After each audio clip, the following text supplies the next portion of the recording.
Ora, boa tarde. Antes de mais, boa Páscoa para todos. Muito obrigado pela vossa presença uma vez mais.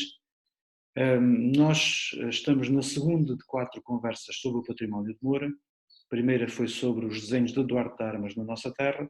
Hoje faremos uma breve passagem por aquilo que é a memória e a realidade da mouraria. E começando desde já por aquilo que é a realidade do bairro, que está delimitado nesta fotografia com aquela linha a verde, e que foi o primeiro bairro fora de portas, o primeiro arrabalde que Moura teve. Logo a seguir à Reconquista, a população muçulmana é expulsa do castelo e é colocada nesta zona num ato que foi de grande violência, um ato particularmente ostensivo e agressivo para com essa população, uma vez que ela foi obrigada a coabitar com os seus mortos. Ou seja, a população é colocada em cima, ou parcialmente em cima, de um cemitério, do cemitério islâmico de Moura, uma atitude absolutamente incompreensível para os moradores muçulmanos de Moura, uma vez que, como se sabe, nas sociedades mediterrânicas antigas, a convivência entre vivos e mortos era evitada. A cidade dos vivos era num sítio, a cidade dos mortos era noutro, fisicamente separado, completamente isolado e sem essa possibilidade de contacto permanente. Portanto, a atitude de colocar a população em cima dos seus mortos é, à partida, uma atitude de grande violência e de grande provocação. Mas foi isso que aconteceu, portanto, a moraria vai crescer parcialmente em cima do antigo cemitério muçulmano de Moura. Aquilo que nós temos é hoje um conjunto bastante apertado de casas e de ruas e que mantém a sua configuração no essencial desde há vários séculos. Temos aqui a zona que corresponderia no desenho do Duarte de Armas, e regresso à semana passada,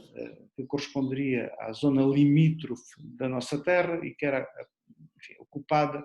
pelo bairro da Mouraria, muito perto da Bica da Santa Coma, que aqui aparece, muito perto do castelo e pouco menos perto, mas ainda a uma distância próxima, da Igreja do Carmo, que vemos aqui neste desenho de princípios do século XVI. Regressamos aqui à mesma imagem, temos aqui o bairro da Mouraria e temos depois um testemunho daquele aspecto que falei há pouco e que tem a ver com o cemitério muçulmano de Moura. Em 1970, quando estavam a fazer obras aqui nesta oficina, conhecida como Oficina do Serra, em Moura, foram encontradas uma série de sepulturas muçulmanas que nos testemunham, do ponto de vista físico, a existência do cemitério naquela zona. E temos depois aqui, neste lado, A, B e C, os locais onde foram encontradas lápides funerárias muçulmanas. Nenhuma dessas lápides está ligada a nenhuma sepultura. Foram encontradas de forma meramente fortuita. O que é mostrado neste desenho é a realidade da Moura islâmica, com a zona central do castelo com a mesquita, depois com as estradas, uma para Aroche, outra para Serpa, e o espaço do cemitério na zona ocidente do castelo e, como eu referi há pouco, parcialmente em cima do atual espaço da moraria. Temos aqui as lápides funerárias de que falei há pouco, esta aqui do lado esquerdo em cima, mais antiga, de meados do século XI, esta de finais da segunda metade do século XIV,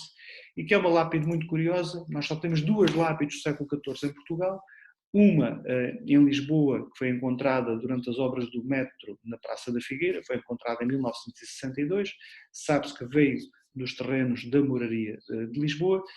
data de 1397, é a mais recente que nós temos, e temos depois esta outra, de 1368, e que pertenceu a um Alansari, um membro de uma família de Moura, que está também presente noutras localidades do Alentejo, nomeadamente em Beja, nomeadamente em Serpa. Portanto, é uma família que se movimenta nestes territórios antes da Reconquista e que fica a viver na mesma região depois da Reconquista. Era uma população que vivia na moraria na Baixa Idade Média, séculos XIV, XV, não seriam propriamente magnates, mas também não tinham assim tão poucos meios quanto isso. As peças que importavam, e estas 3 peças de cerâmica que nós temos, que vieram de locais distantes, implicavam uma encomenda e implicavam capacidade financeira para fazer essa encomenda. São peças que vieram de Málaga, como esta que está aqui, de Sevilha, como esta que está no centro, e de Paterna, na zona de Valência, esta do lado direito. Então havia uma elite, uma pequena elite de proprietários ligados às terras que nós atualmente conhecemos como Defesa de São Brás, da zona da Azenha, da zona de Porto Mourão, toda essa várzea do Ardila, particularmente rica, e que eles continuaram a explorar depois da Reconquista, ainda que já na posição de arrendatários e não de proprietários. Temos ainda outros vestígios da Baixa Idade Média, dessa população, 2 bocais de poço, ou melhor, 3, dos quais eu mostro aqui 2, um que veio de uma escavação na primeira Rua da Moraria, dirigida pelo José Gonçalo Valente e pela Vanessa Gaspar, e este outro, conhecido desde há décadas, existente no Lar da Moraria, que nós vemos aqui ainda com uma camada de cal e na imagem de baixo, já depois de ter sido decapado e com a decoração completamente à vista. Há outros vestígios neste bairro, sabe-se que havia uma mesquita, há um documento da Misericórdia de Moura que refere as casas que partem com o sapateiro onde estava a mesquita, e portanto sabemos que havia uma mesquita, o que é natural, porque a mesquita original existia no castelo, mas a população, quando é expulsa do castelo e quando é obrigada a construir este arrabal, naturalmente constrói também o seu espaço de culto, constrói a sua mesquita, e essa mesquita continua em uso seguramente até finais do século XV. Onde é que ela ficava? Nós pensamos que ficaria muito provavelmente naquilo que corresponde a esta casa, em pleno Largo da Moraria, não só pela posição central que tem em relação ao bairro, como pela própria orientação que o edifício tem. Estes edifícios têm uma orientação que, não sendo 100% rigorosa, é aproximada, normalmente entre 130 e 150 graus a sudeste, e é aquilo que nós verificamos no caso deste edifício. Portanto, é muito provável que a mesquita da Moraria, se não estivesse exatamente neste local, estaria seguramente num sítio muito próximo. Um aspecto curioso é a própria dinâmica, a evolução que o bairro conhece. O bairro não é sempre como nós o conhecemos hoje em dia. Em 1650 sofreu um corte, que ainda assim foi menor do que aquele que o engenheiro militar que fez o desenho das muralhas novas de Moura, das muralhas modernas, preconizava. O Nicolau de Langres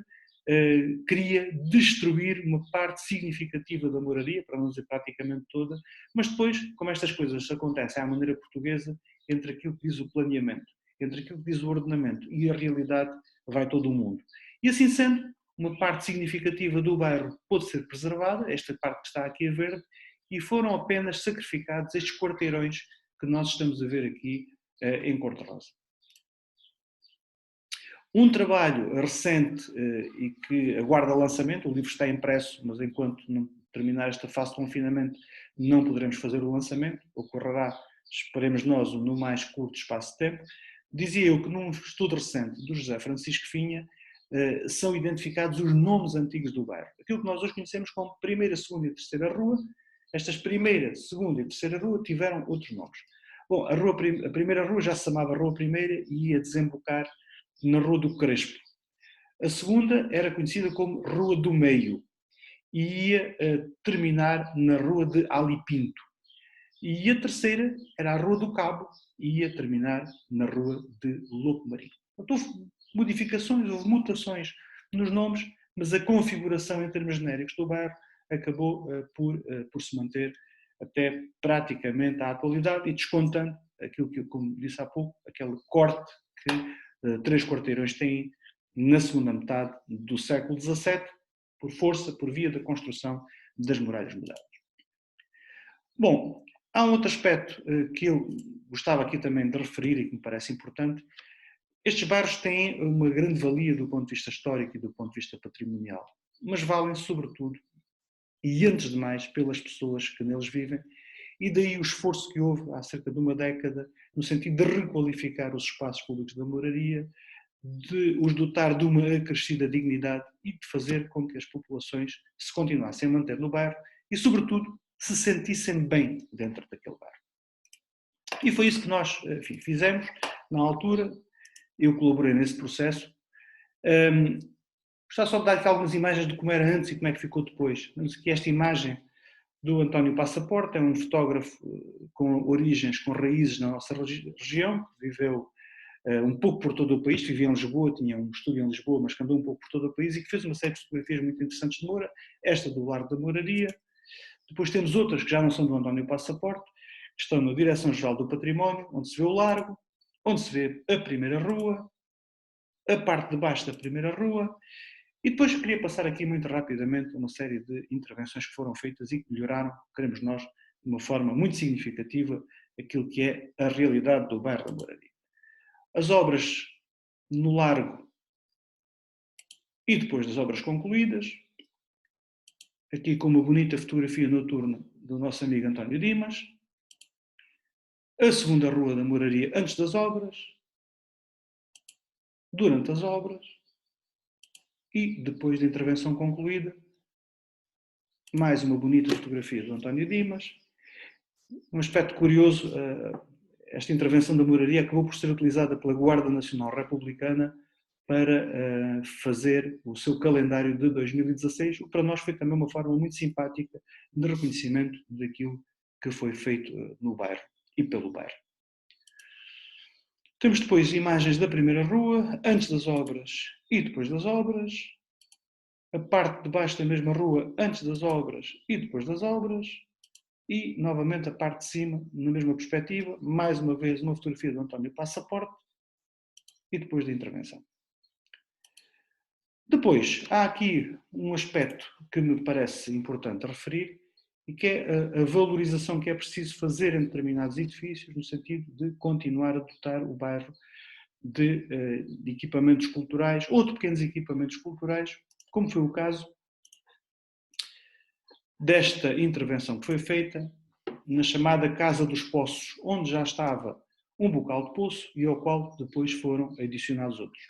E aproveitando nós esta oportunidade em 2017 para assinalar aquilo que foi a atribuição de vários prémios ao bairro da Mouraria pelas obras de requalificação que ali tiveram lugar. Temos aqui a Casa dos Poços, tal como pode ser vista atualmente. Chama a atenção que os poços, embora se chamem árabes, não são efetivamente poços árabes, são poços da tradição islâmica, são poços da Baixa Idade Média, do século XIV, eventualmente um será já do século XV, mas a tradição, enfim, nós sabemos que ficou sendo como dos poços árabes. Uma imagem do teto desse edifício e termino com estas três imagens das peças de cerâmica que já mostrei, chamando a vossa atenção para um aspecto que me parece importante, e que é o facto de duas delas, esta que está no centro e esta da gazela,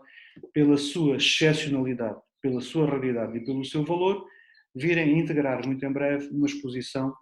que está a ser organizada no Museu Nacional de Arte Antiga, pelo seu diretor Joaquim Caetano e por mim próprio, uma exposição sobre os mártires de Marrocos e sobre a época, sobre as influências da cultura islâmica nas nossas tradições e nas nossas produções e naquilo que foi o comércio na Baixa Idade Média. Pensamos que são também formas importantes de valorizar aquilo que existe na nossa terra, aquilo que foi feito em Moura e que naturalmente esperamos que outros possam vir a desfrutar assim que este período de confinamento terminar, num sítio com o prestígio e a importância do Museu Nacional de Arte Antiga.